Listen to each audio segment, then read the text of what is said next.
الحمد لله رب العالمين أشهد أن لا إله إلا الله وحده لا شريك له وأشهد أن سيدنا ومولانا محمدًا عبده ورسوله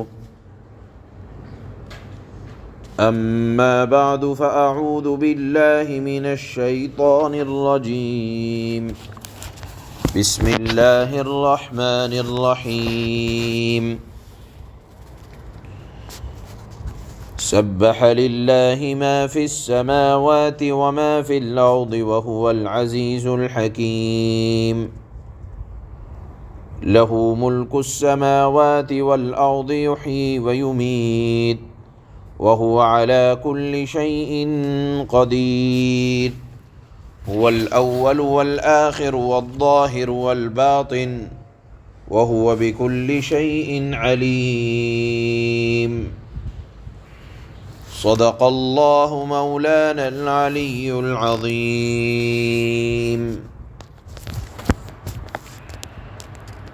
یہ سورہ حدید شروع ہو رہی ہے۔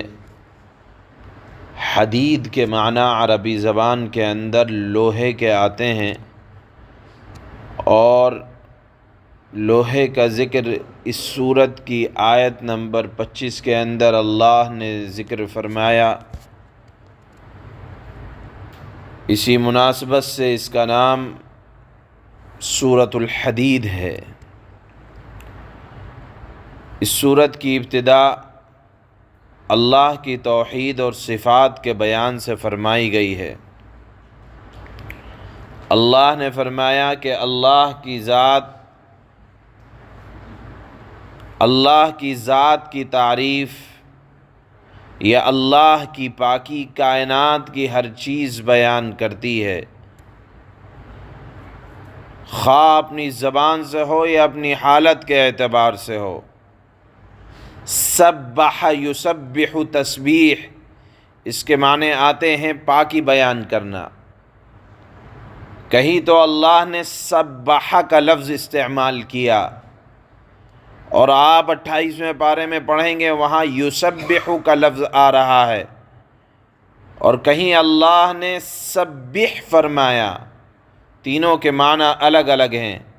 سبح کا مطلب یہ ہے کہ اللہ کی تعریف کی گزشتہ زمانے میں۔ یسبح کا مطلب یہ ہے کہ کرتے ہیں اور کریں گے اللہ کی تسبیح آئندہ زمانے میں یا فی الحال۔ اور سبح یہ لفظ پچھلی سورت کے آخر کی آیت میں بھی آیا، فسبح بسم ربک العظیم، کہ آپ اللہ کی تسبیح بیان کریں، یعنی کہیں تو اللہ نے حکم دیا تسبیح باقی بیان کیے جانے کا۔ یہاں اللہ نے سبح فرمایا، سبح للہ ما فی السماوات والارض، کہ اے بنی آدم اگر تم اللہ کی تسبیح بیان کرتے ہو تو یہ صرف کوئی تمہاری ذات کا کمال نہیں ہے، بلکہ آسمان اور زمین میں جو کچھ ہے اللہ کی مخلوق، چاہے آسمان میں ہو چاہے زمین میں ہو، ان تمام مخلوقوں نے اللہ کی تسبیح بیان کی۔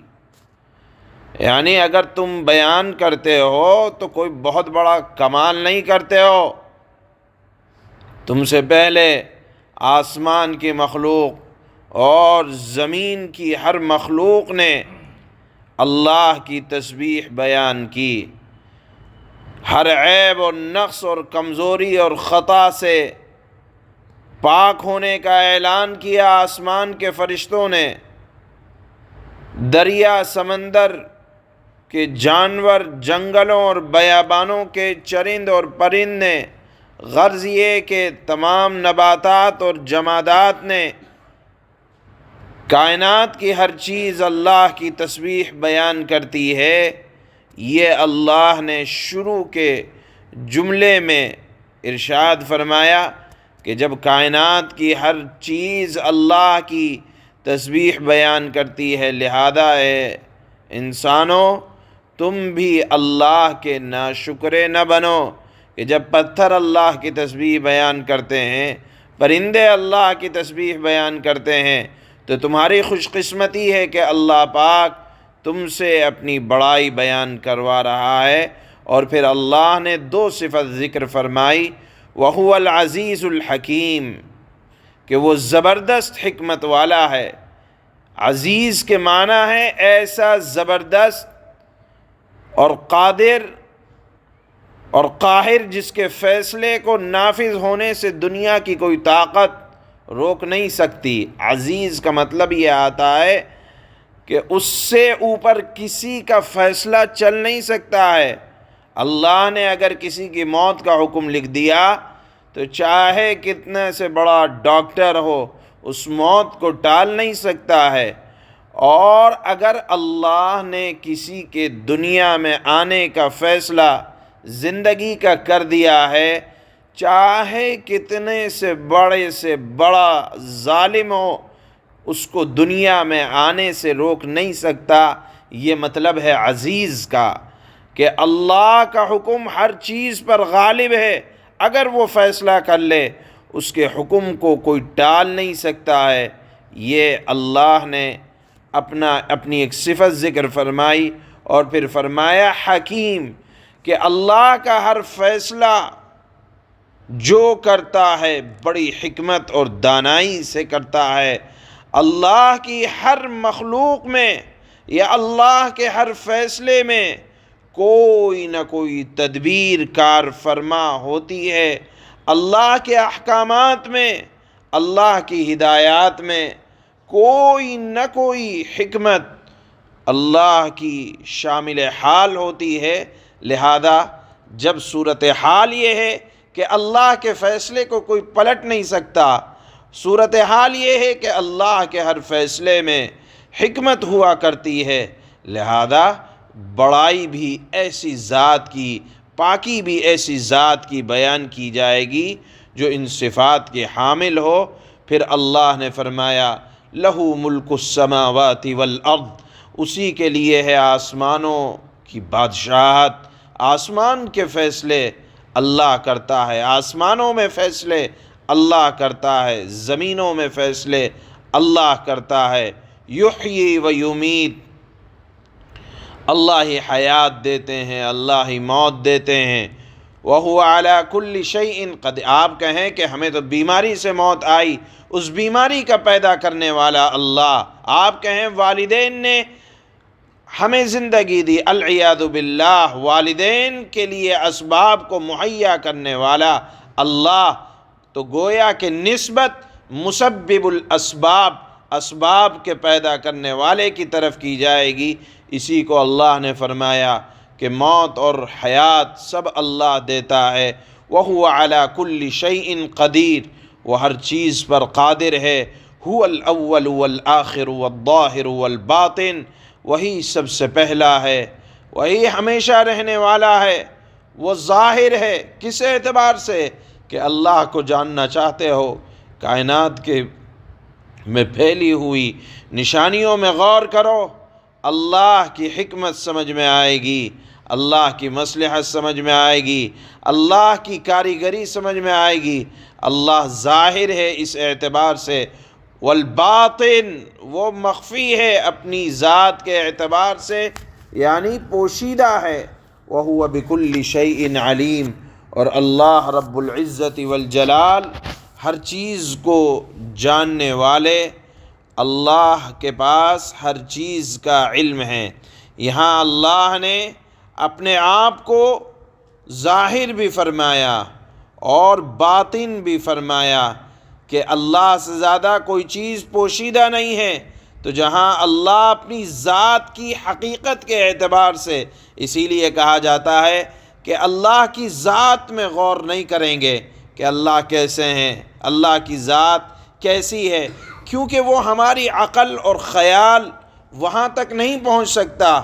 ہاں، اللہ کی صفات، اللہ کی کائنات میں بنائی ہوئی چیزوں میں غور کریں گے، اس اعتبار سے اللہ ظاہر ہے، تو یہاں اللہ نے اپنی انہی دونوں صفتوں کا ذکر فرمایا کہ اس عالم میں اللہ کی تخلیق سے زیادہ یا اللہ کو پہچاننے سے زیادہ کوئی چیز ظاہر نہیں ہے، گویا کہ اللہ کی حکمت اور قدرت کے مظاہرے دنیا کے ذرے ذرے میں ہوا کرتے ہیں۔ آپ غور کریں کہ ایک درخت کیسے بن رہا ہے، یا درخت سے پودا کونپل کیسے نکل رہا ہے، پتے کس طرح بن رہے ہیں، اور پھل کس طرح وجود میں آ رہے ہیں، پھلوں میں مٹھاس کیسے آ رہی ہے، یہ تمام کے تمام اللہ کی قدرت اور اللہ کی حکمت پر دلالت کرتی ہیں۔ اسی لیے یہ ہے اللہ ہر اعتبار سے ظاہر ہے، یعنی اللہ کی قدرت ظاہر ہے، اور اللہ چھپا ہوا ہے، یعنی اللہ کی ذات یہ مخفی ہے۔ ہمارے وہم اور خیالات چاہے جتنے دوڑا لیں، اللہ کی ذات ہمارے سمجھ میں نہیں آ سکتی، اس اعتبار سے اللہ مخفی ہے۔ علماء نے لکھا ہے کہ اللہ کی کائنات میں غور کرنے کا حکم ہے، اللہ کی ذات میں غور و فکر کرنے کا حکم نہیں ہے، وہ اپنی ذات کے اعتبار سے مخفی ہے۔ یہ صفت اللہ نے یہاں ذکر فرمائی ہے۔ چنانچہ سورہ حدید میں اللہ نے شروع کی آیات میں اللہ نے اپنا تعارف فرمایا ہے، ارشاد فرمایا اللہ نے، بسم اللہ الرحمن الرحیم، شروع کرتا ہوں اس اللہ کے نام سے جو بڑا مہربان نہایت رحم کرنے والا ہے۔ سبح للہ ما فی السماوات والارض وهو العزیز الحکیم۔ سبح للہ ما فی السماوات والارض وهو العزیز الحکیم۔ آسمانوں اور زمین میں جو چیز بھی ہے وہ اللہ کی تسبیح کرتی ہے، یا اس نے اللہ کی پاکی بیان کی ہے، اور اللہ ہی ہے جو اقتدار کا بھی مالک ہے، یعنی جس کا اقتدار ہمیشہ رہے گا، دنیا والوں کی طرح نہیں کہ آج ہے اور کل نہیں رہے گا۔ اقتدار کا حقیقت میں مالک اللہ ہے، اور حکمت کا بھی مالک ہے۔ لَهُ مُلْكُ السَّمَاوَاتِ وَالْأَرْضِ يُحْيِي وَيُمِيتُ وَهُوَ عَلَى كُلِّ شَيْءٍ قَدِيرٌ۔ آسمانوں اور زمین کی بادشاہت اللہ ہی کی ہے، وہی زندگی بخشتا ہے، وہی موت دیتا ہے، اور وہ ہر چیز پر قدرت رکھنے والا ہے۔ هو الأول والآخر والظاہر والباطن وهو بكل شيء علیم۔ وہی اول بھی ہے، سب سے پہلا اللہ ہے، اور آخر بھی ہے، ظاہر بھی ہے، اور چھپا ہوا بھی ہے، اور وہ یعنی اللہ ہر چیز کو پوری طرح جاننے والا ہے۔ سبحان اللہ بحمدہ، سبحانک اللہم